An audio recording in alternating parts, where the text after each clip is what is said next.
Bab 601 Aku adalah leluhurmu.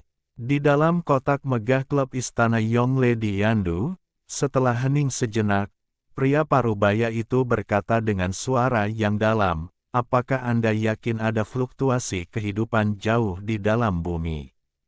Saya yakin, karena saya sudah ke lokasi kejadian untuk mengamati, dan saya tidak mungkin salah.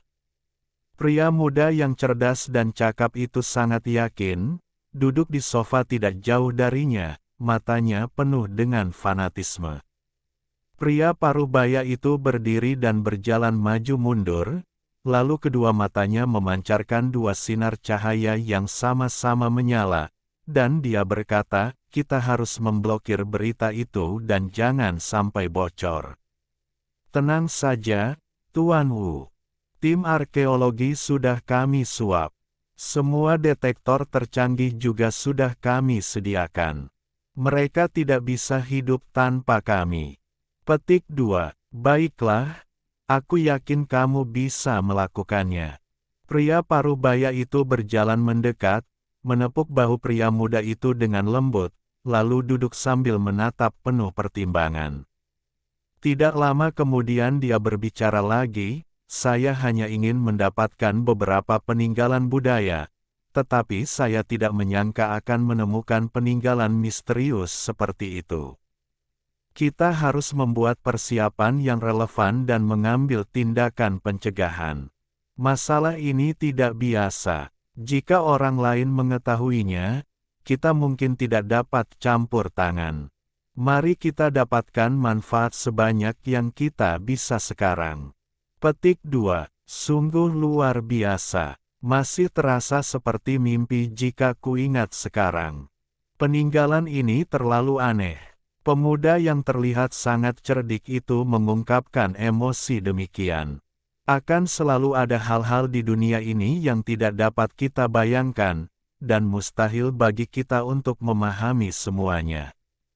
Bekerjalah dengan giat, saya selalu melihat usahamu. Petik 2. Terima kasih, Tuan Wu, atas apresiasi Anda. Saya tidak akan mengecewakan Anda.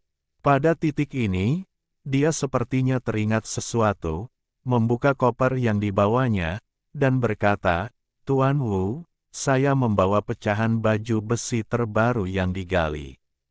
Silakan lihat. Ada lebih dari selusin potongan pecahan logam sederhana dan bersahaja berwarna merah tua. Meskipun mereka telah terkubur di bawah tanah selama bertahun-tahun dan tampak sangat tua, tidak ada karat sama sekali, dan mereka sangat keras, dan sulit untuk membuat lubang kecil apapun pada mereka. Apakah ini pecahan baju besi yang kamu sebutkan? Pria parubaya yang bernama Tuan Wu itu melihatnya dengan saksama, mengambil dua potong dan membandingkannya, lalu menimbangnya beberapa kali dan berkata, ini sangat berat, tapi seukuran irisan jeruk, setiap potong beratnya setengah pon.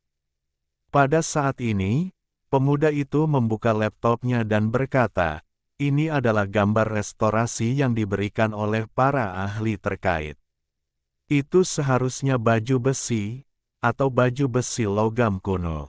Baju zirah besi yang ditampilkan di layar terlihat sederhana dan polos, serta tampak sangat biasa, tetapi semakin Anda melihatnya, semakin menarik mata Anda. Tampaknya mengandung beberapa misteri yang tak terlukiskan, terutama pola-pola logam yang telah dipugar, yang tampak misterius ketika disatukan.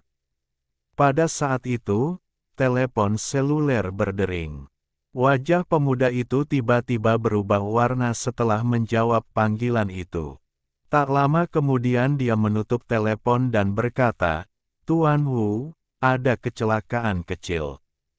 Terjadi ledakan di lokasi tempat komposisi logam itu diidentifikasi.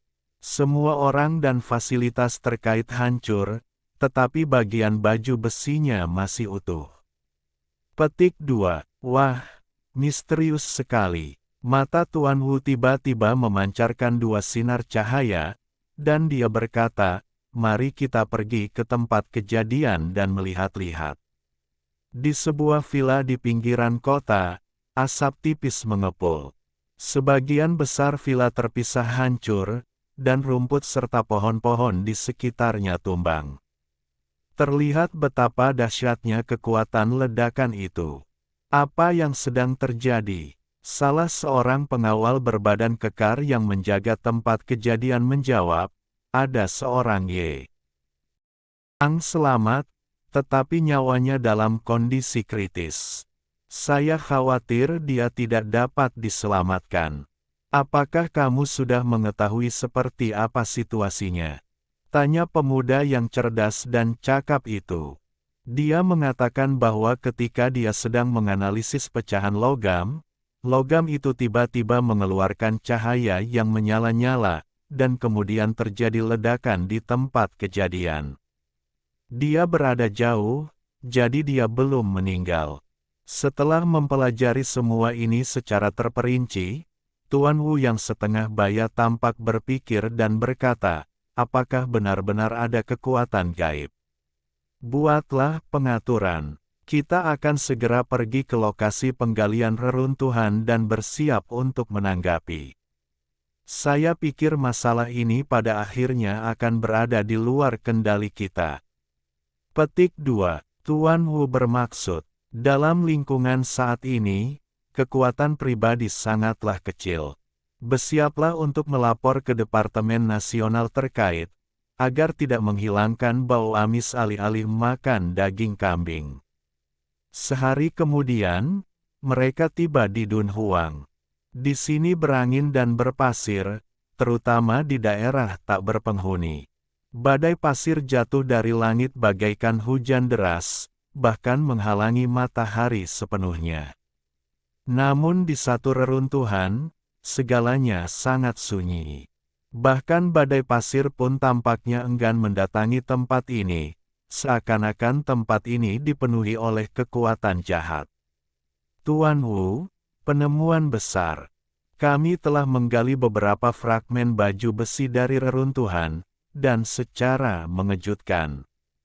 Yang mengejutkan apa? Tuan Wu sudah kehilangan ketenangannya, dan menangkap penjelajah yang tak bercukur itu ke dalam lubang reruntuhannya. Darah mengalir keluar dari peti mati. Detektif itu tampak sangat bersemangat dan terus menjelaskan, darah merah terang, staf kami sedang mengekstraknya. Luar biasa, tidak terbayangkan. Saya tidak tahu mengapa darah di makam kuno itu tidak membeku. Mendengar ini, Tuan Wu awalnya terkejut, lalu bersemangat, dan akhirnya ekspresinya berubah drastis dan dia mengerutkan kening. Situasi sudah tidak terkendali. Kita tidak bisa lagi mengendalikan situasi ini. Pada saat ini, teriakan terdengar dari bawah reruntuhan. Semua orang berubah warna dan mundur tanpa sadar. Di daerah tak berpenghuni ini, di reruntuhan misterius ini, semua orang tak dapat menahan pikiran buruk. Oh tidak, seseorang telah meninggal. Sungguh menyedihkan. Dia telah berubah menjadi tulang dan daging serta darahnya telah membusuk. Teriakan ketakutan terdengar dari bawah reruntuhan. Itu racun mayat. Hati-hati dan jangan menyentuhnya, seseorang berteriak. Bukan seperti itu. Darahlah yang bersinar. Jika kau tidak menyentuhnya, daging dan darah orang itu akan mencair dan berubah menjadi tulang. Semua orang di atas terkesiap. Tempat ini terlalu aneh. Hal itu membuat orang merasakan hawa dingin di tulang belakang mereka. Di mana-mana, langit dipenuhi debu dan angin menderu, tetapi di dalam reruntuhan itu ada ketenangan dan keheningan, yang semakin menonjolkan kejahatan di sini. Terus menggali. Pemuda yang cerdas dan cakap itu memberi perintah atas nama Tuan Wu, memaksa orang-orang di bawahnya untuk melanjutkan. Tapi begitu kita mendekati area itu, darahnya akan bersinar. Jika ini terus berlanjut, semua orang akan mati. Orang-orang di bawah protes dan tidak mau melanjutkan. Kalian pikirkan cara lain untuk menggali. Kalau kalian tidak benar-benar bisa mengungkap rahasia di sini, jangan datang ke sini. Kubur saja di sini. Pemuda itu berteriak keras. Suaranya dingin dan acuh tak acuh. Penggalian dilanjutkan, dan segera berita menarik datang dari bawah. Kami menemukan senjata kuno. Meskipun rusak, senjata itu tidak berkarat dan sangat tajam. Senjata itu dapat dengan mudah memotong berbagai instrumen kami. Oke, terus gali. Pria muda itu mengepalkan tinjunya. Akan tetapi, Tuan Wu yang ada di sebelahnya malah semakin mengerutkan kening. Tuan Wu, ada apa dengan Anda? Pria muda itu bertanya dengan hati-hati. Saya khawatir keadaan benar-benar di luar kendali kita. Ada banyak misteri di sini. Mungkin kita harus melaporkannya ke Departemen Negara terkait. Kalau tidak, jika keadaan menjadi tidak terkendali, kita tidak akan bisa membereskan kekacauan ini. Dengan kemampuan keuangan yang kami miliki, kami tidak bisa, pemuda itu tidak mau. Kau tidak tahu tentang kekuatan supranatural. Seseorang pernah memperingatkanku bahwa jika aku mengalami hal seperti itu akan berbahaya. Kita bukanlah raksasa multinasional dan kita tidak memiliki pasukan operasi yang besar. Jika kita merahasiakannya, akan sangat buruk jika orang lain mengetahuinya. Kekuatan supranatural, ya. Meskipun teknologi kita semakin maju dari hari ke hari, masih banyak hal misterius yang terjadi, tetapi masyarakat tidak mengetahuinya. Saya juga mempelajari beberapa rahasia di bidang itu secara tidak sengaja, tetapi saya tidak mempedulikannya saat itu, karena saya pikir itu hanya rumor. Sekarang tampaknya, setelah mengatakan itu, Tuan Wu berhenti berbicara. Bang! Pada saat ini, suara keras datang dari kedalaman reruntuhan, diikuti oleh seberkas darah yang mengalir deras, seperti bilah pisau tajam yang besar, berdiri dari tanah dan menusuk ke langit. Cahaya berdarah itu menyala-nyala, dan sinarnya panjangnya ratusan meter. Setelah menerobos ke langit, ia mengusir semua badai debu dan pasir di sekitarnya. Beberapa kali terdengar teriakan, dan orang-orang di bawah nampak sangat ketakutan dan berteriak. Oh tidak, semua orang di cahaya darah telah hancur dan berubah menjadi kabut darah. Disinilah setan tinggal, kita tidak bisa menggali lagi. Jelas sekali bahwa orang-orang di bawah semuanya ketakutan. Mereka menyaksikan beberapa teman mereka hancur berkeping-keping dalam cahaya berdarah itu. Tidak ada kejutan yang lebih besar dari ini. Di atas reruntuhan, wajah Tuan Wu menjadi pucat dan dia mengepalkan tinjunya erat-erat. Tuan Wu, apakah Anda baik-baik saja? Pemuda itu mendukungnya. Sudah berakhir. Ini benar-benar di luar kendali kita. Ini kekuatan supranatural. Mari kita laporkan ke departemen terkait secepatnya dan kita tidak bisa ikut campur. Setelah mengatakan hal itu, dia tampak kehabisan tenaga, enggan dan takut. Tapi Tuan Wu, jangan bicara lagi, lakukan saja apa yang aku katakan.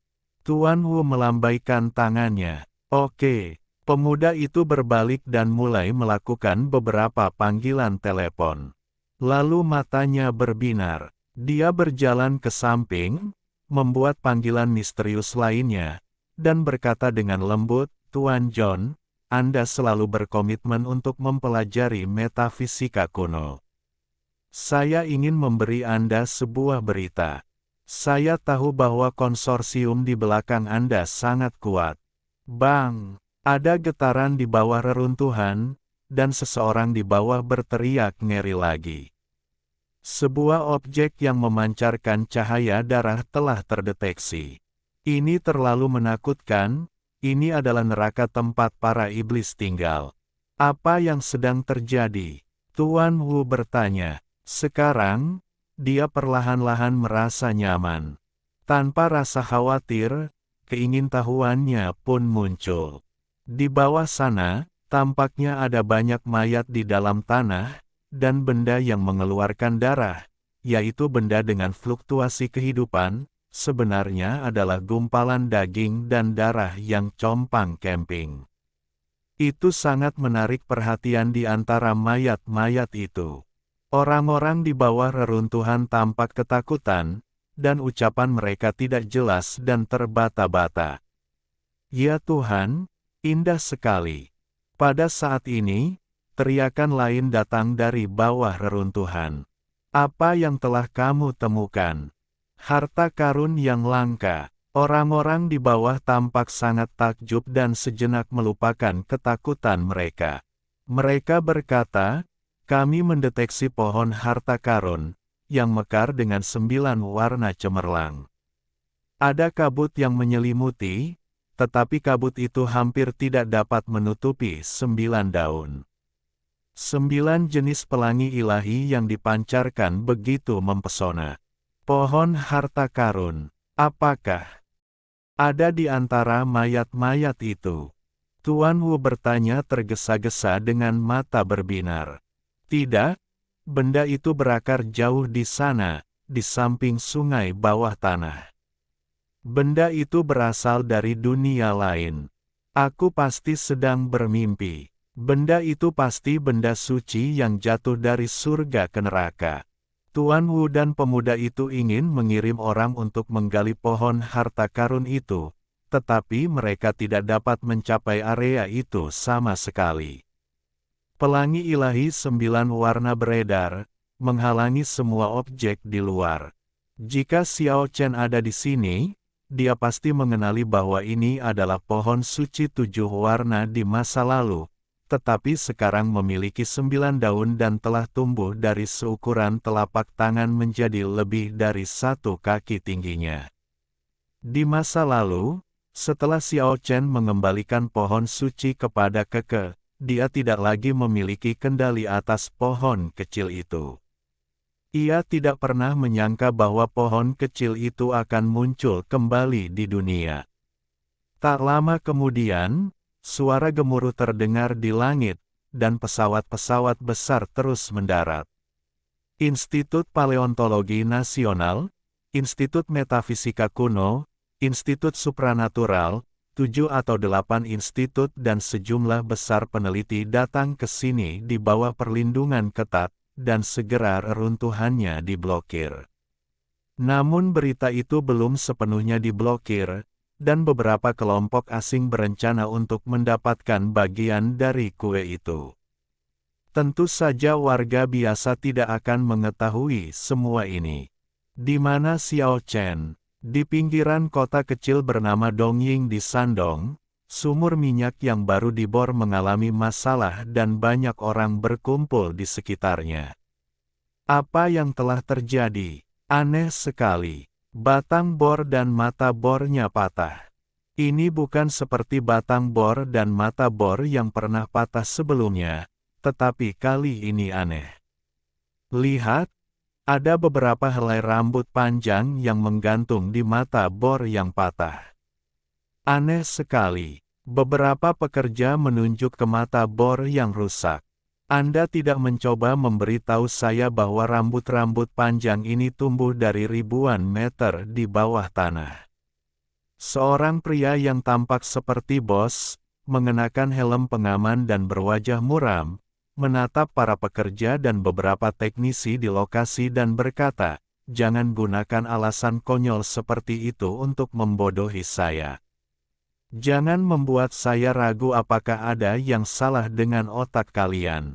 Tuan Zhang, ini benar. Seorang teknisi di dekatnya memberikan kesaksian. Ya, Insinyur Li benar. Itu memang benar. Kami melihatnya dengan mata kepala sendiri, kata beberapa pekerja lainnya. Konyol. Tuan Zhang melotot marah ke arah orang-orang yang hadir. Tuan Zhang, di belakang Anda.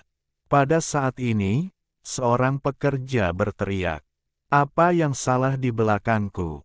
Lihat kalian, kalian benar-benar kacau. Ada masalah dengan pengeboran, dan itu tidak bisa dipisahkan dari kepribadian kalian yang gegabah." Tuan Zhang sangat tidak puas. Orang-orang di sekitar nampaknya telah melihat sesuatu yang luar biasa dan semuanya mundur. Insinyur yang bernama Tuan Li itu berteriak kaget, "Tuan Zhang, ada banyak sekali rambut di belakang Anda di mulut pengeboran." Tuan Zhang melotot marah, lalu menoleh ke belakang dan wajahnya berubah pucat. Dia berguling dan merangkak ke depan, terjatuh beberapa kali berturut-turut, dan baru berhenti ketika dia sudah cukup jauh dari orang lain. Dia gemetar seolah-olah dia telah disaring, dan bertanya kepada semua orang, "Apa yang kita lihat tadi, apakah itu nyata?" Pada saat ini, mereka berada lebih dari 50 meter dari sumur minyak, dan semua orang melihat ke belakang dengan ragu. Ya, itu benar. Seseorang tergagap, "Cepat, cepat, cepat, lihat kepala sumur." Di kepala sumur minyak, banyak muncul rambut panjang, kemudian muncul kepala yang acak-acakan. Semua orang tiba-tiba merasakan hawa dingin di tulang belakang mereka.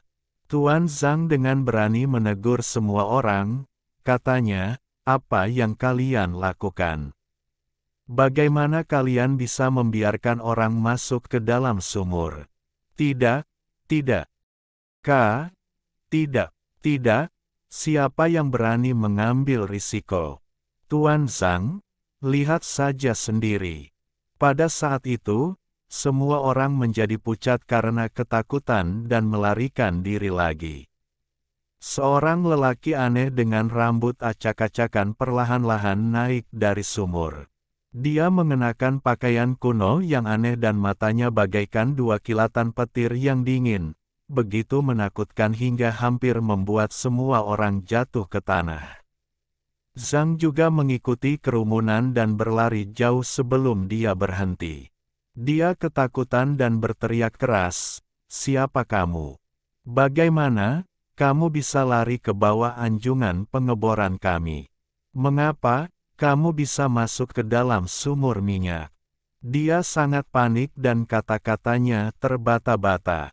"Aku sedang tidur. Apakah kalian membangunkanku?" Pemuda berambut acak-acakan itu, yang sebagian besar wajahnya tersembunyi di balik rambutnya yang acak-acakan, bicaranya dengan nada yang sangat dingin. Ditambah dengan pakaiannya yang compang camping dan sangat aneh, bahkan di bawah terik matahari tengah hari, orang bisa merasakan hawa dingin di tulang punggungnya. Kau omong kosong, apa yang kau bicarakan?" Mendengar ucapan pihak lain, Zhang ketakutan dan terkejut. Ia berkata, kamu, bagaimana bisa kamu berada di bawah tanah? Bagaimana bisa kamu tidur di bawah sumur bor kami? Kamu, siapa kamu?" Pemuda yang acak-acakan itu sangat tenang, nadanya mantap, namun sangat dingin. Ia berkata, "Aku tertidur 2.500 meter di bawah tanah. Mengapa kau menggunakan bor besi untuk mengebor kepalaku dan membangunkanku? Kamu konyol, omong kosong, apa yang kamu bicarakan?" Zhang merasa sangat marah, dia benar-benar curiga bahwa seseorang sedang mengerjainya dan dengan berani menggodanya, dan berkata, "Bor itu membangunkanmu di kedalaman 2.500 meter di bawah tanah. Pikirkan saja, kamu pikir kamu siapa? Apakah kamu benar-benar mengira kepalamu terbuat dari berlian? Mata bor kami mengebor kepalamu, dan kamu masih utuh. Dan kamu merusak mata bor kami. Itu konyol. Panggil polisi, Kita harus menangkap pembuat onar ini. Apakah kamu sudah selesai berbicara? Pemuda yang acak-acakan itu menatap orang-orang di depannya dengan tenang dan berkata, "Kalian pikir kalian benar karena membangunkanku. Jelas-jelas kalian yang mengebor kepalaku dan mengganggu tidurku." Petik 2. Ini keterlaluan. Kalian dari mana? Mengapa kalian menyebarkan rumor di sini? Siapa kalian dan mengapa kalian datang ke sini untuk menghancurkan sumur minyak kami? Orang aneh berambut acak-acakan itu merenung sejenak lalu berkata, "Bisa dibilang, aku adalah leluhurmu." Persetan. Mendengar ini, semua orang tercengang. Orang aneh ini benar-benar orang yang menyebalkan.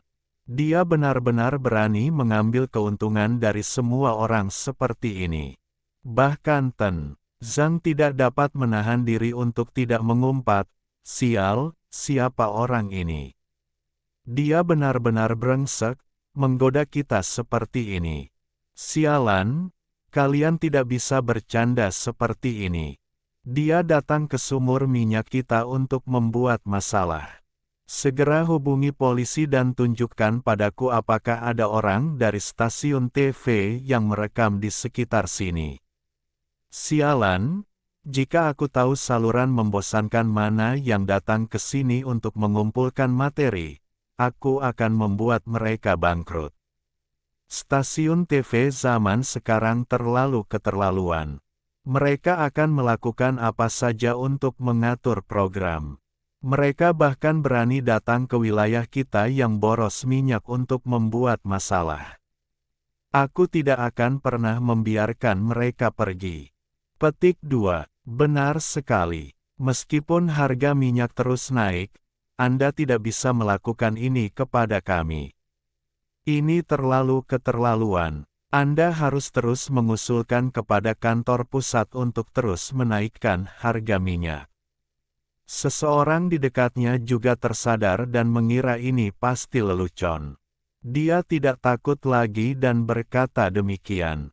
Pada saat ini, pemuda yang acak-acakan di depan sumur minyak itu tidak menjelaskan apapun, tetapi langsung mengambil bor dan mengebor kepalanya beberapa kali. Petik 2. Retak. Mata bor itu tiba-tiba pecah berkeping-keping dan jatuh ke tanah. Suaranya sangat keras. Sementara semua orang menatap dengan takjub, pemuda itu dengan mudah mengambil 7 atau 8 batang bor yang beratnya berton-ton dan memukul dirinya sendiri dengan batang-batang itu. Hasilnya membuat semua orang ketakutan. Semua batang bor patah dan jatuh ke tanah. Astaga, hantu! Itu benar-benar hantu mayat tua dari bawah tanah. Wajah semua orang menjadi pucat, dan mereka berguling dan merangkak, mencoba melarikan diri dari sini. Akan tetapi, kaki mereka gemetar dan betis mereka kram, sehingga menyulitkan mereka untuk berlari. Hampir semuanya ambruk di sana. Terlebih lagi, pada saat ini, yang membuat kulit kepala mereka terasa geli adalah kenyataan bahwa pemuda dengan rambut acak-acakan itu benar-benar melayang tanpa menyentuh tanah, seringan bulu angsa, dan muncul di hadapan semua orang bagaikan hantu. Jangan takut, aku bukan hantu. Dalam arti tertentu, aku benar-benar leluhurmu.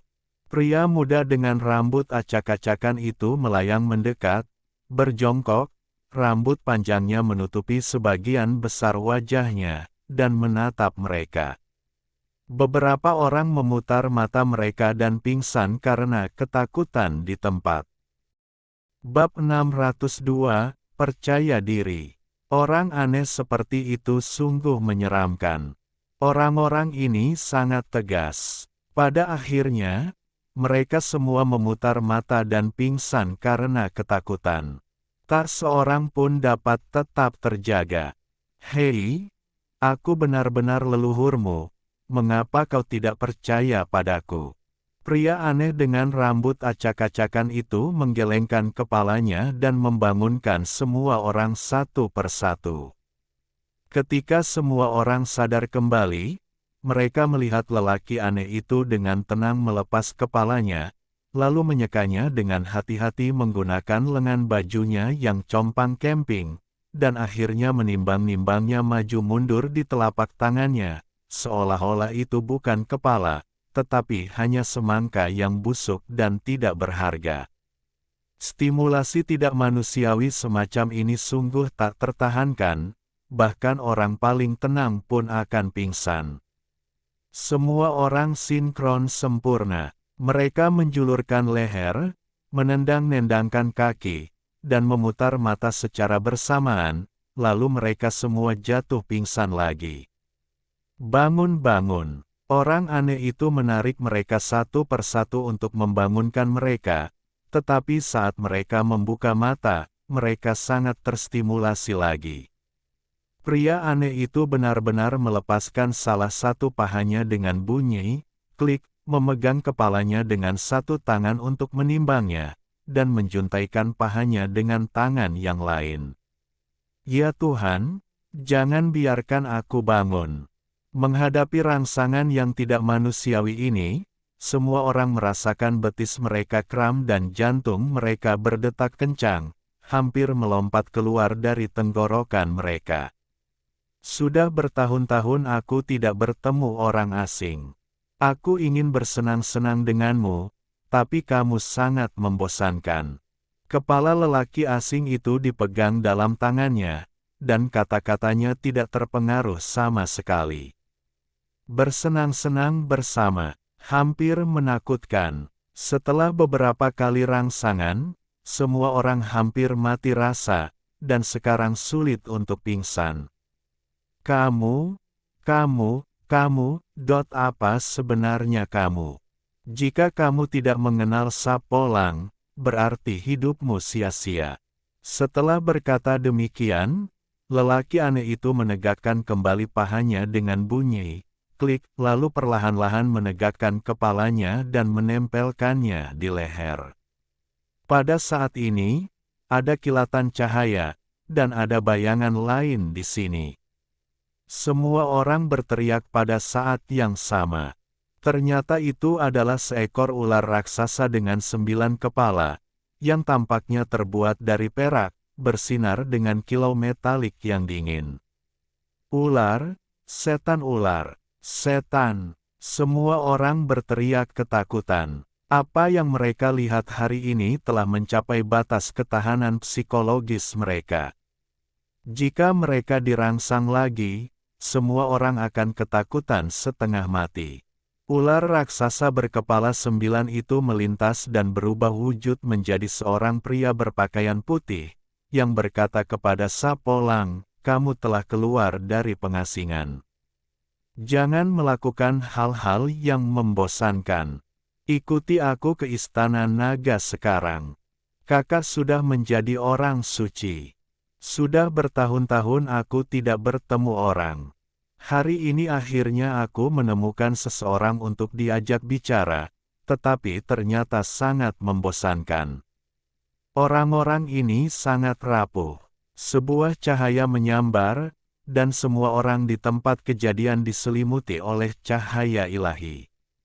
Kenangan masa lalu terhapus dalam sekejap. Ketika mereka terbangun dalam keadaan linglung, kedua bayangan itu telah menghilang. Muara Sungai Kuning berada di Dongying, sangat dekat dengan daerah ini. Sungai yang mengalir deras mengalir ke lautan luas di sini. Dalam sekejap, dua sosok itu tenggelam ke dalam Sungai Kuning. Ruang di dasar sungai itu berkelok-kelok dan dalam sekejap mata, mereka memasuki istana naga yang misterius, dunia kecil milik mereka sendiri. Seperti yang dikatakan mitos, istana naga dibangun dengan batu kristal. Warnanya penuh warna dan berkilau. Berbagai harta karun dipajang di istana yang megah dan bersinar terang. Istana naga membentang luas tak berujung, dengan bangunan-bangunan megah membentang sejauh mata memandang, seolah-olah ada istana dari langit yang jatuh di sini. Akan tetapi, di dunia bawah laut yang luas dan luas ini, tempat ini begitu sunyi dan tidak ada popularitas yang dapat menandinginya. Suasananya sunyi dan sunyi, bagaikan kuburan, seakan-akan tidak ada orang yang tinggal di sana bertahun-tahun. Kedua sosok itu langsung menuju ke istana pusat yang sangat besar. Di sana seorang pemuda berambut hitam bagaikan air terjun tengah duduk bersila bermeditasi, tak bergerak, seperti patung dewa. Meskipun dia jelas berada di dekatnya, dia memberikan orang-orang perasaan yang sangat halus, seakan-akan dia sedang duduk jauh di langit. Yang paling menarik perhatian adalah adanya dua tanduk naga di antara rambutnya, sungguh menarik perhatian. Saat dia membuka matanya, seluruh istana naga tampak cerah tiba-tiba, seolah-olah matanya telah mengalir selama puluhan juta tahun, dan dalam sekejap mata mereka melintasi 9 langit dan 10 bumi.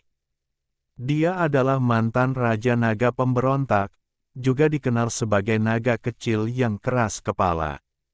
Dia dengan tegas melompat ke Sungai Kuning di depan Xiao Chen dan telah terdiam selama lebih dari 13.000 tahun sejak saat itu.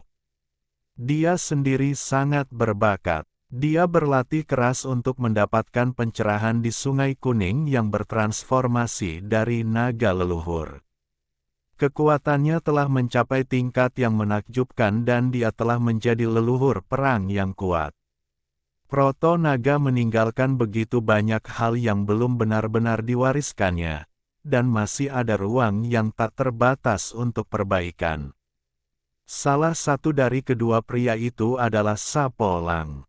Meskipun ia merupakan makhluk dari dunia kematian, orang ini serakah terhadap kehidupan duniawi dan selalu suka bergaul di dunia manusia.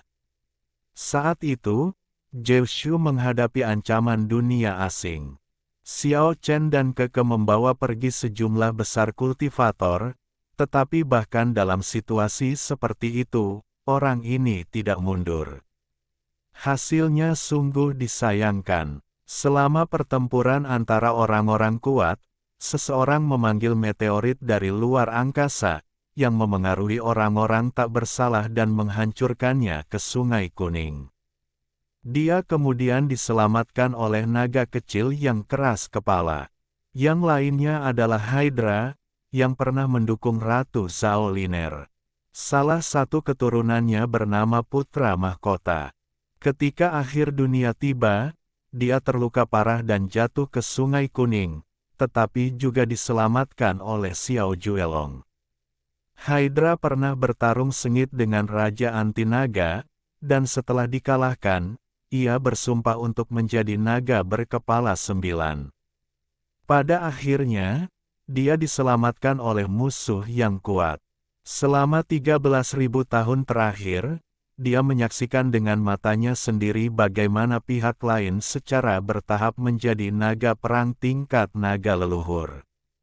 Dendam masa lalu telah lama hilang tertiup angin. Sekarang mereka adalah salah satu dari sedikit biksu pertapa di Jiushu, dan prasangka mereka tidak ada lagi. Apakah batu itu sudah bangun? Sapo Lang mengintip ke dalam istana raksasa itu dan berkata, "Lagi pula, aku orang suci, tetapi mereka mengurungku di dalam gua selama bertahun-tahun, dengan dalih untuk menempa dan berlatih.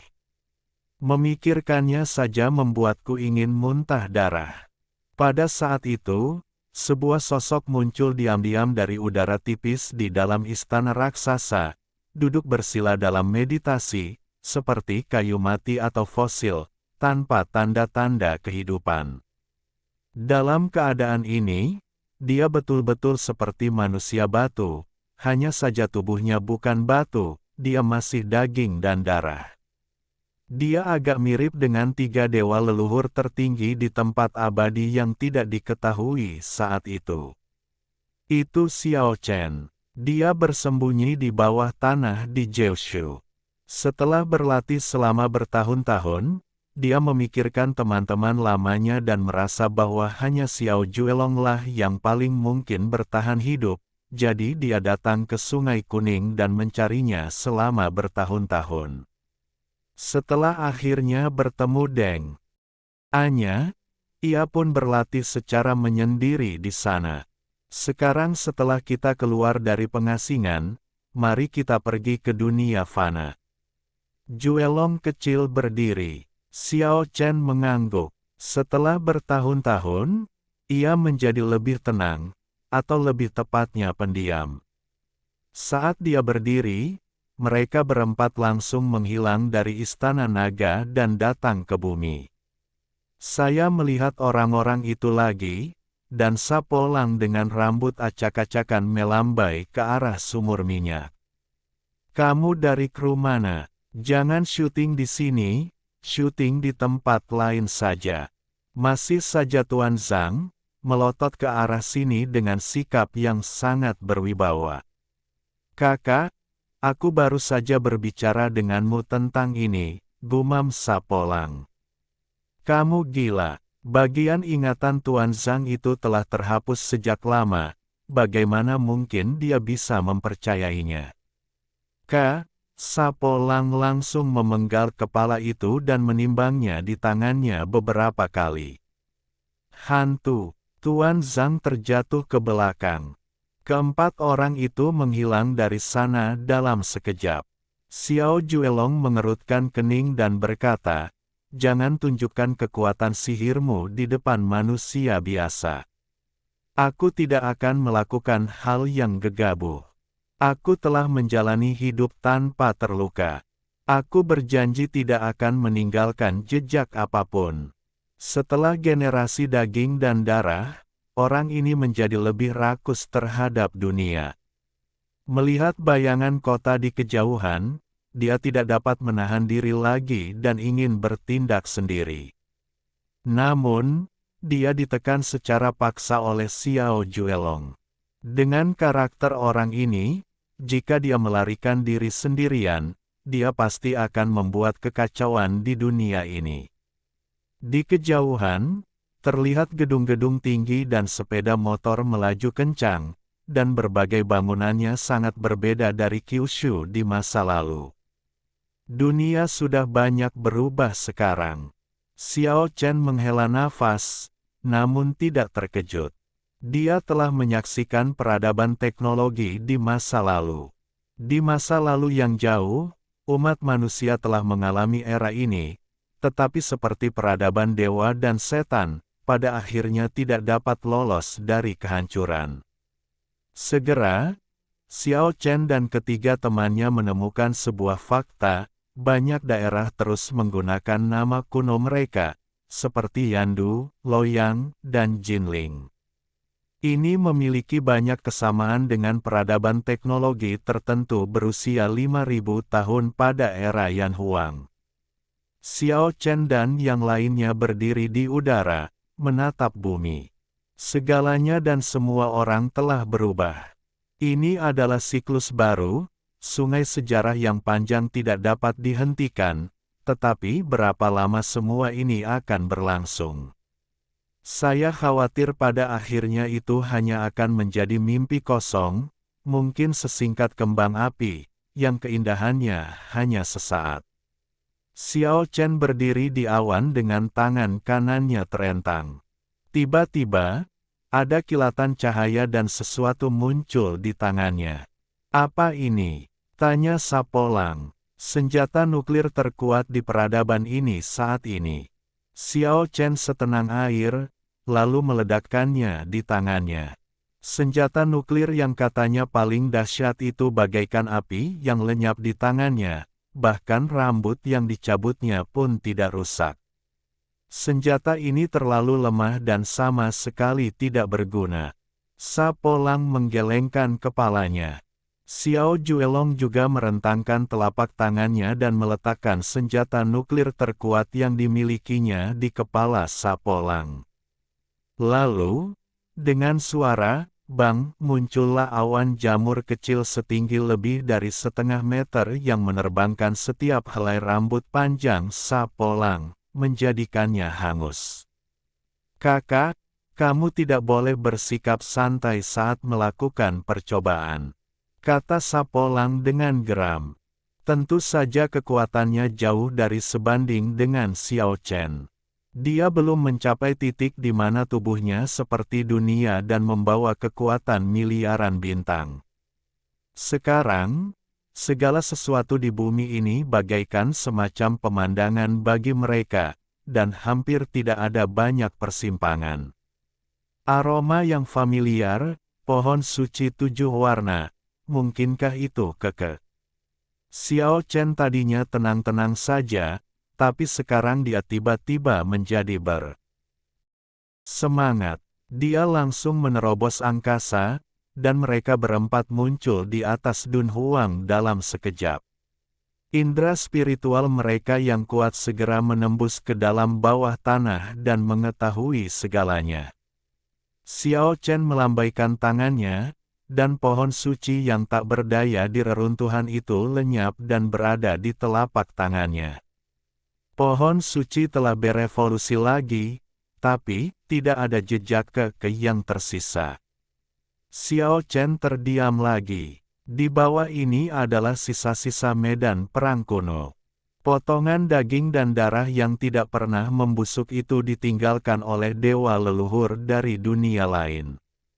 Dia tidak tahu mengapa pohon harta karun itu dikubur di sini. Ayo pergi, Xiao Chen berteriak, lalu menghilang begitu saja bersama keempat orang itu. Xiao Juelong juga merasakannya dan menyadari bahwa kesadaran ilahi tingkat dewa leluhur yang kuat sedang menyapu ke arah ini. Dengan dewa leluhur yang kuat berjalan di dunia fana ini, mungkin hal-hal selanjutnya akan menarik. Namun, sekarang saya ingin menjelajahi keempat dunia dan menemukan jejak langit yang tersisa. Kekuatan Xiao Chen telah mencapai titik jenuh. Semua metode misterius dan kekuatan magis di masa lalu telah sepenuhnya disublimasikan hingga ke titik ekstrim. Sekarang, dia butuh kesempatan baru. Namun, setelah mengatakan ini, hati Xiao Chen tergerak, dan diagram formasi di tubuhnya menjadi kabur. Dia merasakan ada sesuatu di kota yang tidak jauh darinya yang menarik perhatiannya. Pedang lainnya. Dalam sekejap, dia mengerti apa itu. Sepertinya kita belum bisa pergi. Mereka berempat mendarat di luar Yandu, menanggalkan pakaian mereka, dan mengenakan pakaian era ini. Mereka merasa sangat alternatif, terutama karena mereka berempat memiliki rambut hitam sepinggang. Bahasa pada era ini secara alami berbeda dengan bahasa di era Xiao Chen, tetapi ketika seseorang mencapai level mereka, mereka dapat memahaminya setelah indera spiritual mereka yang kuat menyapunya. Yandu benar-benar makmur, dengan gedung-gedung tinggi berdiri berdampingan dan jalan-jalan yang dikembangkan dengan baik. Hal itu sedikit mengejutkan keempat orang itu dalam waktu yang sesingkat itu. Berjalan di jalan-jalan Yandu di pagi hari, sepertinya mata Sapolang tidak cukup. Ia tidak terpesona oleh peradaban teknologi, tetapi oleh gadis-gadis cantik yang mengenakan pakaian terbuka. Air liurnya mengalir. Orang ini keras kepala dan ada kilatan kejahatan di matanya. Sulit untuk menemukan belahan jiwa, sungguh disayangkan Jin Sanyi. Mengapa orang-orang yang elegan selalu mati muda? Jika mereka masih hidup, mereka pasti memiliki banyak wawasan unik. Pada titik ini dia mengeluh, jika kamu menemukan pedang itu, ambil saja langsung. Mengapa bersusah payah? Kalau tidak, mari kita jalan sendiri-sendiri. Petik 2. Sepertinya ada yang salah dengan pedang ini. Xiao Chen sedikit mengernyit. Kemudian mereka memasuki jalan antik dan berhenti di sebuah toko antik tua. Xiao Chen mengerutkan kening lagi. Pedangnya ada di dalam, tetapi dia merasakan sesuatu yang tak terlukiskan. Sepertinya ini umpan. Pada saat ini, pedang di toko itu bergetar sedikit, seolah-olah merasakan sesuatu. Dengan kilatan cahaya, toko yang melilit Xiao Chen dan yang lainnya menghilang. Xiao Chen mendengus dingin, dan memimpin 3 orang lainnya keluar dari ruang rusak di atas lautan luas ribuan mil jauhnya. Dia dengan paksa menerobos kurungan dan keluar dari susunan teleportasi. Naga kecil yang keras kepala itu mengerutkan kening dan berkata, formasi yang khusus dibuat untuk dewa leluhur dapat dibawa secara paksa ke tempat lain. Ini adalah wilayah kepulauan seberang lautan tempat tinggal ratusan ras di masa lalu. Hydra mengerutkan kening. Tujuan susunan teleportasi ada di depan.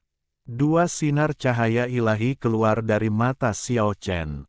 Xiao Chen menggunakan kekuatan sihirnya yang besar untuk menyembunyikan aura keempat orang itu dan dengan cepat menyerbu ke depan.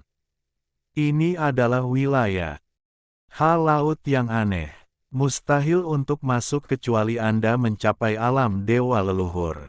Tempat ini telah terbagi dari lautan luas ke ruang lain. Hydra menunjuk ke depan dan berkata, kota iblis kuno. Di laut luar dunia ini, sebuah kota iblis kuno berdiri tegak, memancarkan aura megah. Xiao Chen melihat sekeliling dari kejauhan dan menemukan bahwa ada pedang tergantung di masing-masing dari 4 gerbang kota. Terlalu sombong. Sapo Lang sangat marah dan berkata, mereka memadatkan kota kuno di lautan luas dan menggantung 4 pedang di luar dengan cara yang megah. Mereka benar-benar sombong. Lihatlah ke dalam kota. Xiao Juelong menunjuk ke arah kabut hitam yang bergulung-gulung di kota kuno itu. Samar-samar, Anda dapat melihat sesosok tubuh melayang ke atas dan ke bawah. Xiao Chen juga memperhatikan bahwa itu adalah mayat beberapa dewa leluhur, di antaranya adalah petani tua dan Mo Xiaowang, dan ada juga beberapa mayat yang sebenarnya adalah orang-orang kuat dari surga. Dia telah melihat orang-orang itu saat dia naik ke surga di masa lalu. Menggantung mayat untuk memprovokasi, tidak menunjukkan rasa takut, memberi tahu kita dengan jelas bahwa ini adalah medan pembantaian. Tatapan mata Xiao Chen dingin. Itu, ada juga patung batu, salah satunya. 2 sinar cahaya yang menakutkan keluar dari mata naga kecil yang keras kepala itu. Kabut hitam berputar-putar di kota iblis kuno, dengan mayat-mayat melayang naik turun. Bahkan ada patung batu, salah satunya tampak sangat mirip dengan penampilan keke yang polos. Apa yang sedang terjadi? Mata Xiao Chen memancarkan 2 sinar tajam. Dia merasa sedikit bingung. Bab 603, tak tertandingi di 3000 dunia. Patung batu keke, Xiao Chen mengerutkan kening. Sulit untuk menilai rahasia apa yang disimpan patung-patung batu itu. Beberapa patung batu yang mengapung dan tenggelam, kecuali hewan-hewan kecil, tampak sangat asing dan belum pernah terlihat sebelumnya. Akan tetapi, mereka semua tampak seperti manusia hidup, seolah-olah manusia berdarah daging tiba-tiba berubah menjadi batu. Terutama keke, bahkan bulu matanya yang panjang diukir dengan hati-hati. Sekalipun terbuat dari batu, matanya yang besar tampak berkedip-kedip dan bersinar, begitu nyata, bentuknya sangat indah dan menawan. Bisakah kamu menghancurkan kota iblis ini? Ular dewa berkepala 9 itu menatap Xiao Juelong dan Xiao Chen. Dia tahu bahwa keduanya telah berlatih selama ribuan tahun dan sekarang cukup kuat untuk menjelajahi dunia. Membunuh beberapa dewa leluhur tidak akan menjadi masalah bagi mereka. Bagaimanapun juga, kita adalah orang suci dan leluhur. Kita tidak boleh mundur dalam pertempuran pertama. Kita harus membuka kota sihir kuno, merampok manusia batu yang sombong ini, menghancurkan kepalanya dan membuatnya mengerti betapa tingginya langit dan betapa tebalnya bumi. Petik 2. Kata-kata ini cocok untukmu. Xiao Juelong mengerutkan kening dan menggelengkan kepalanya. Dia menatap kota besar di depannya dan berkata, kota ajaib ini tidak terduga dan sangat tidak biasa. Kita tidak bisa bertindak gegabah. Tetapi faktanya adalah bahwa penguasa kota sihir, dengan jasadnya yang digantung untuk dipertontonkan kepada umum di gerbang kota Fengjian, begitu sombong dan angkuh. Dia pastilah seorang pria dengan latar belakang hebat. Xiao Chen tidak mengatakan apa-apa, dan terus berjalan mengelilingi kota kuno 3 kali, mengamatinya dengan cermat. Kota iblis besar itu terletak di tengah lautan luas, dengan kabut hitam mengepul dan awan iblis menutupi langit. Itu adalah kesombongan yang menjulang tinggi ke langit, dan pedang perang digantung di masing-masing dari 4 gerbang kota. Begitu kuat dan mendominasi hingga mendominasi dunia. Tubuh petani tua dan Mo Xiaowang dingin, kaku, dan tak berdarah, naik turun dalam kabut hitam.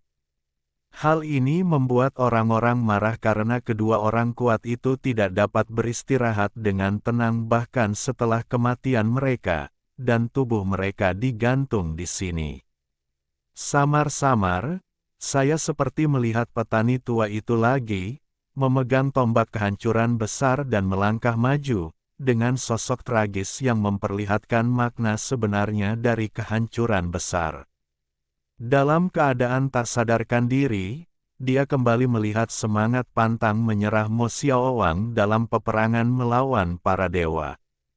Petani tua Xiao Yao melakukan segalanya, menumpahkan darahnya, dan mengorbankan hidupnya, tetapi ia bahkan tidak meninggalkan nama aslinya. Dia meninggal dunia begitu saja, sungguh menyedihkan dan menyayat hati. Ada pula Mo Xiaowang yang mengalami banyak sekali kesulitan sebelum ia melihat cahaya matahari. Pada akhirnya, dia menumpahkan darahnya dalam pertempuran, dan darahnya mewarnai bumi yang luas menjadi merah. Sungguh menyedihkan dan patut disesalkan. Cukup menarik. Anda bisa lolos dari susunan teleportasi, dan Anda hampir tidak bisa mencapai panggung. Pada saat ini, suara wanita dengan nada agak magnetis terdengar dari kota iblis kuno. Suasananya tenang dan tanpa emosi, tanpa kegembiraan atau kekhawatiran. Wanita mandul yang legendaris.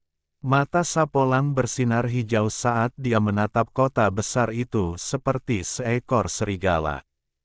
Kemudian dia mengusap-usap tangannya dan mendesah berulang kali, wanita yang terlahir ke dunia. Dia benar-benar kecantikan wanita yang langka dan berharga sepanjang sejarah. Orang ini bicaranya ceroboh, bicaranya tidak masuk akal sepanjang waktu, dan mengambil beberapa langkah ke depan ketika berbicara. Xiao Chen menariknya kembali. Sekarang A memiliki peta suci, gulungan kuno, dan tanda surgawi pada dirinya. Dia juga telah mengembangkan beberapa kekuatan magis yang tak tertandingi, sehingga dia bisa menyembunyikan keberadaannya. Bahkan ketika berhadapan dengan manusia batu, dia dapat mengaburkan posisi keempat orangnya sendiri. Jika dia tidak ingin Sapolang terbongkar, dia bisa menyembunyikan rahasia itu sepenuhnya dan membuatnya mustahil untuk melacak sumber kata-kata yang disebarkan. Dasar semut kecil, kau sangat kasar. Apa kau tidak takut jika aku menangkapmu?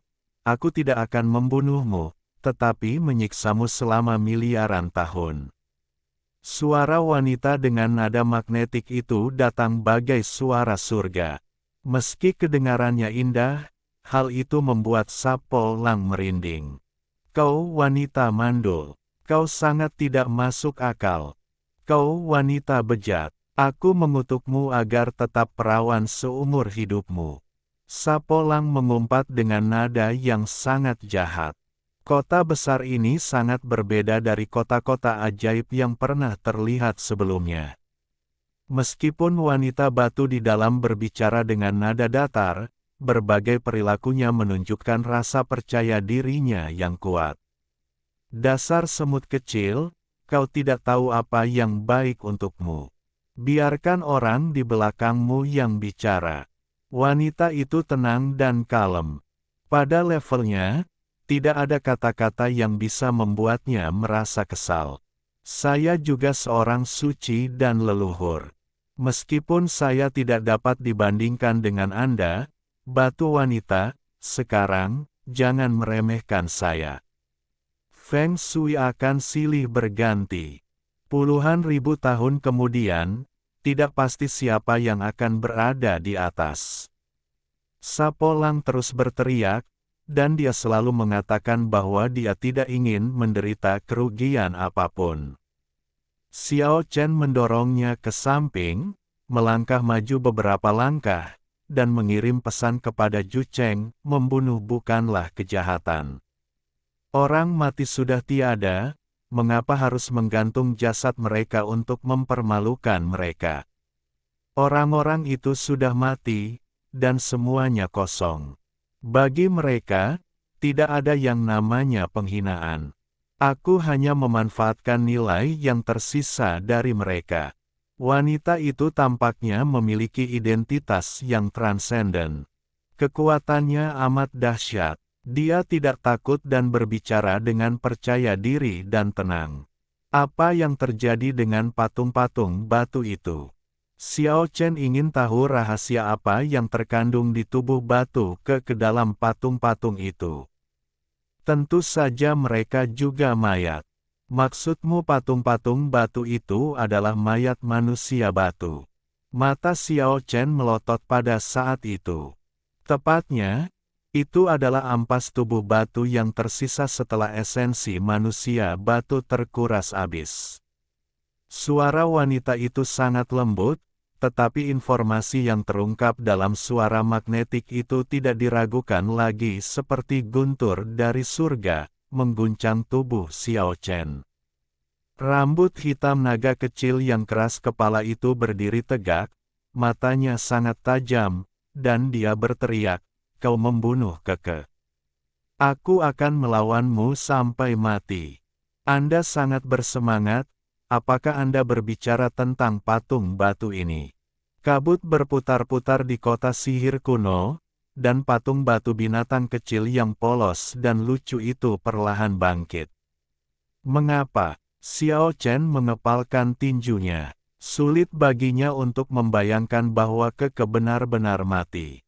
Memikirkan sepasang mata besar yang murni itu, hatinya yang telah tenang selama bertahun-tahun, terguncang hebat. Dia sama sekali tidak dapat menerima kenyataan ini. Aku akan membunuhmu. Xiao Juelong hampir marah. Keke dan Xiao Chen adalah orang-orang terdekatnya. Karena sifatnya yang menyendiri dan keras kepala, dia lebih menghargai persahabatan daripada orang-orang biasa. Xiao Chen menghentikannya dan tidak membiarkan naga kecil yang keras kepala itu bergegas keluar. Pada saat ini, dua cahaya keemasan melesat keluar dari matanya, bagaikan pelangi ilahi dari langit yang langsung menerobos kota iblis dan menyapu kabut hitam tak berujung. Bang! Patung batu kecil binatang itu bergetar hebat, melambung ke angkasa, dan hendak terbang keluar dari kota kuno itu. Sejauh ini, belum ada seorang pun yang mampu mengambil apapun dari istana ajaibku. Suara yang magnetis, penuh kebanggaan. Kabut hitam mengepul, dan binatang kecil yang melayang ke langit itu dengan cepat tenggelam dan kembali ke kota ajaib lagi. Xiao Juelong melangkah maju dan hendak menolong Xiao Chen, namun pada saat ini, dua cahaya keemasan di mata Xiao Chen langsung terdorong mundur.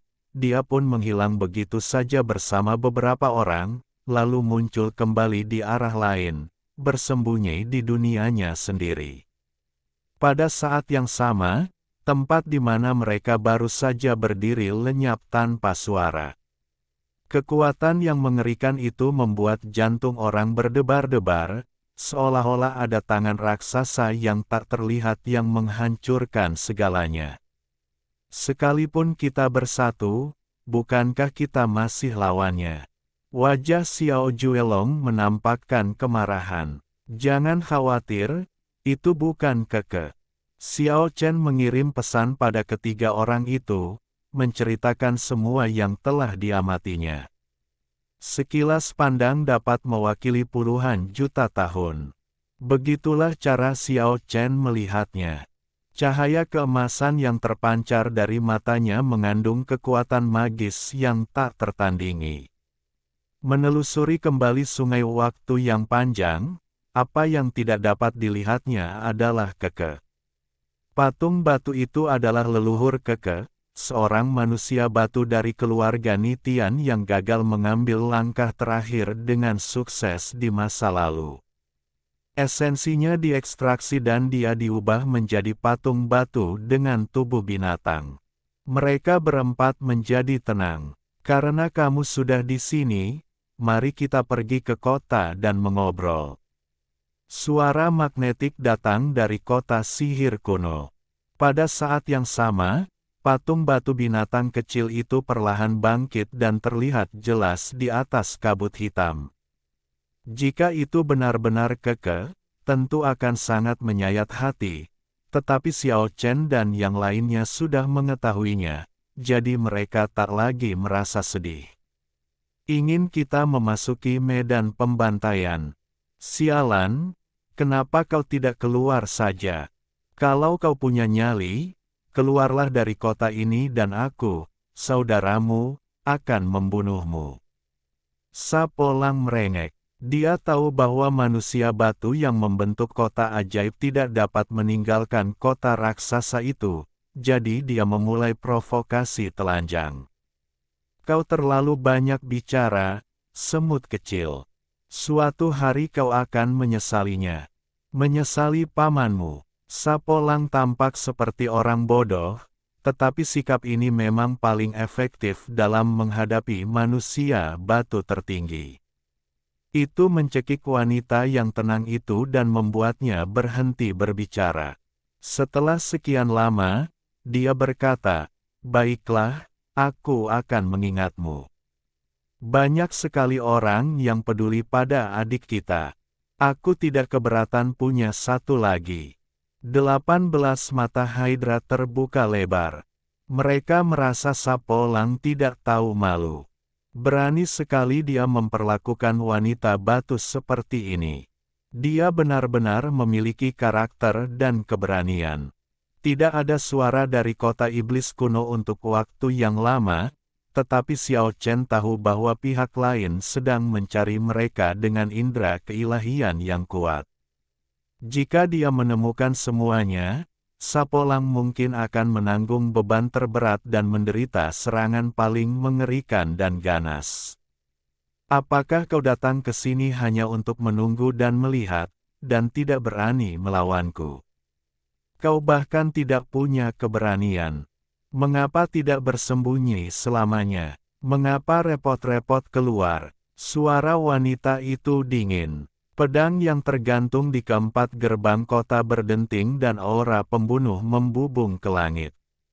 Lalu energi iblis yang mengerikan keluar dari kota dan menggelinding ke arah Xiao Chen dan yang lainnya.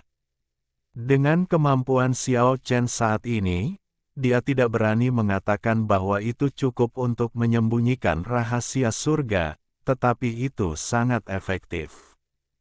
Bahkan jika leluhur dunia alien datang sendiri, ia mungkin tidak dapat menemukan keberadaannya pada saat pertama. Reaksi cepat wanita itu cukup untuk menunjukkan betapa kuatnya dia. Dia telah mengetahui keberadaan mereka hanya dalam beberapa lusin napas. Xiao Chen menggunakan tangannya untuk memotong ruang, dan 8 dunia berputar, bersembunyi dan menghilang dalam sekejap, berubah ke posisi baru dan membentuk dunianya sendiri. Katakan padaku identitasmu. Xiao Chen merasa bahwa wanita ini pasti berasal dari keluarga terkemuka dan pastinya bukan orang kuat biasa. Orang yang tidak memiliki saingan di 3000 dunia, Raja Santo wanita pertama yang telah terlahir kembali, Santo wanita Zenmu. Wanita batu itu menjawab. Ketika dia mengucapkan kata-kata itu, langit dan bumi berguncang, angin dan guntur memekakkan telinga, dan matahari serta bulan kehilangan cahayanya. Semua ini karena diucapkannya nama ini. Nada bicaramu sangat arogan. Kau benar-benar arogan. Bahkan seseorang yang pendiam seperti Xiao Juelong tidak dapat menahan diri untuk tidak bersuara. Leluhurnya tak tertandingi di 3000 dunia dan terlahir kembali sebagai Raja Suci Wanita. Jika ini benar, itu tak terbayangkan. Saintes Zenmu berkata, tentu saja kamu tidak tahu bahwa ketika aku menjelajahi dunia, kamu belum lahir. Saya pernah mendengarnya. Xiao Chen teringat informasi yang dipelajarinya di surga. Sang Santa Maki memang seorang wanita yang luar biasa. Dia adalah salah satu orang paling berkuasa di bawah leluhur dunia lain. Dia bukanlah reinkarnasi sejati dari leluhur, namun tidak berlebihan jika menyebutnya sebagai Ratu Suci Wanita yang terlahir kembali dari leluhur. Selain leluhur, dia tidak memiliki saingan. Bertahun-tahun yang lalu, dia meninggalkan jalan menuju dewa leluhur tertinggi dan memadatkan kota iblis kuno, yang telah sunyi selama 3 sejarah peradaban. Karena kau telah diberi nama, Ratu Suci Wanita leluhur pertama yang terlahir kembali, kau seharusnya memiliki sikap yang sesuai. Mengapa kau menahan begitu banyak mayat dewa leluhur?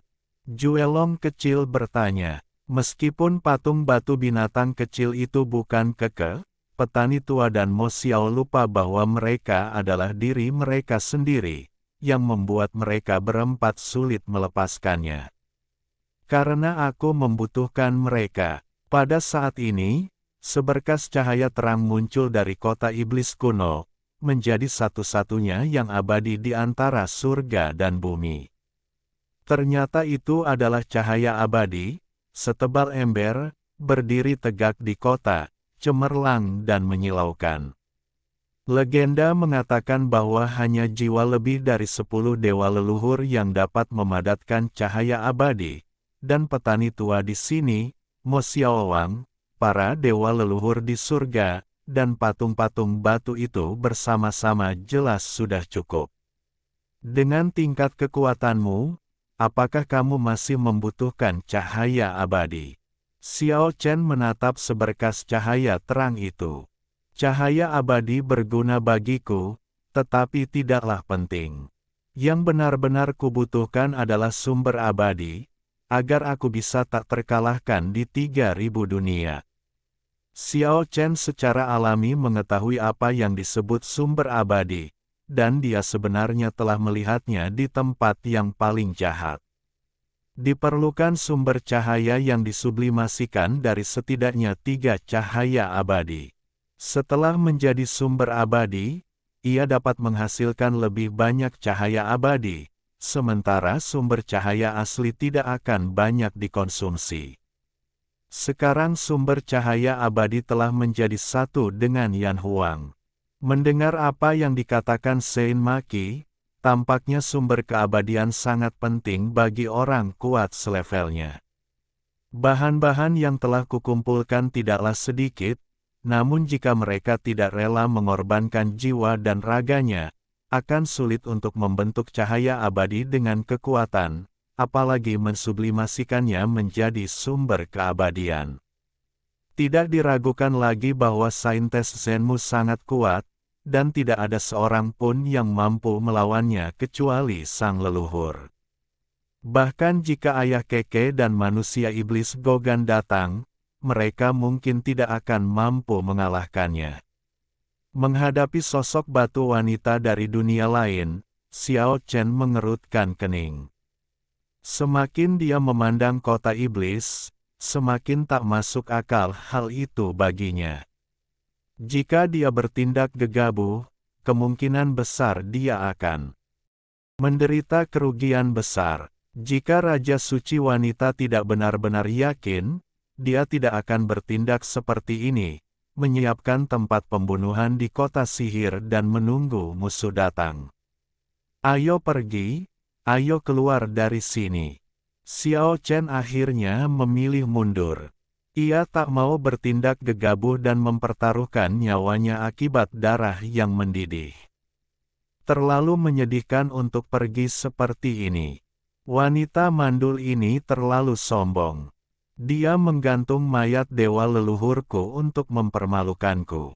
Aku tidak akan merasa tenang jika aku tidak menyingkirkannya.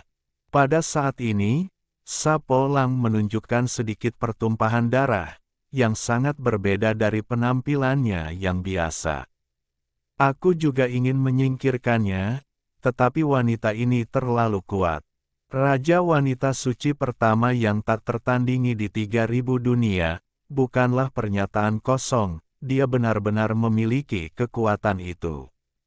Xiao Chen sangat tenang, dan berkata, sekarang, pasukan tempur yang tersisa di Jiushu sudah tidak banyak lagi, hanya beberapa orang saja, kita tidak bisa bertindak gegabah. Jika kita bertindak, itu akan seperti elang yang terbang tinggi di langit atau komet yang menabrak bumi. Pukulan dahsyat ini harus berhasil. Hanya keberhasilan yang diperbolehkan, dan kegagalan serta pengorbanan tidak diperbolehkan. Lalu berapa lama kita harus menunggu? Tanya Hydra. Tidak akan lama.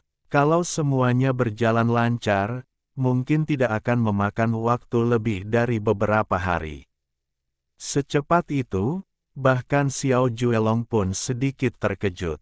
Kita hanya perlu mendapatkan 2 Sky Mark lagi.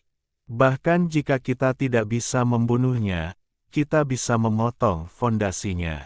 Xiao Chen menatap kota iblis kuno dan berkata, saat ini, kita hanya akan bertarung dalam pertempuran yang kita yakini. Kita harus yakin lebih dari 70% terhadap segalanya sebelum kita dapat mengambil tindakan. Pada saat ini, cahaya abadi di kota iblis kuno, seterang pelangi, tiba-tiba melesat ke langit dan menembus mereka. Aura yang kuat mengguncang jiwa orang-orang. Berisi pemikiran ilahi dari saintes Zenmu. Jelas, dia menemukan jejak beberapa orang lagi. Xiao Chen membuka 8 fase dunia, dan tiba-tiba sebuah bayangan samar muncul, melarikan diri bersama 3 lainnya. Dunia Eight Passes telah dikembangkan sepenuhnya, dan ini benar-benar metode pelarian terbaik di dunia. Dia melintasi langit dan muncul di atas Jiushu, menghadap gedung-gedung tinggi di bawahnya. Dia berkata kepada mereka bertiga, ayo pergi ke dataran iblis di alam abadi. Mereka pun menerobos angkasa dan sampailah mereka di alam abadi, daratan luas yang ditumbuhi pepohonan rimbun, disusul teriakan monyet, dan auman harimau. Dunia ini penuh dengan vitalitas. Jelaslah bahwa ada peradaban dewa dan setan di sini, tetapi mereka tidak tampak seperti manusia.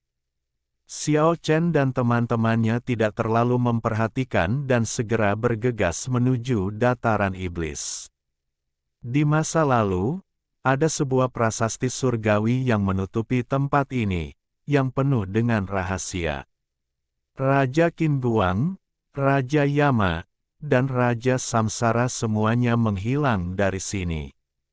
Paradise Lost milik Keke juga muncul di neraka yang tertekan ini, dan tanda Wu juga terperangkap di sini. Selain itu, kehidupan sebelumnya Buddha, Laozi dan lainnya juga jatuh di dataran ini.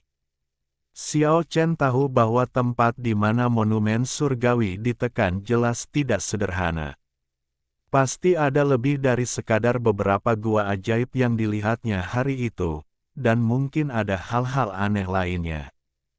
Tiba-tiba dia mengerutkan kening dan berkata, "Meskipun aku tidak bisa membunuh saintes Zenmu, aku khawatir aku harus menghancurkan 1 atau 2 kota iblis kuno hari ini. Aku samar-samar merasakan aura yang buruk."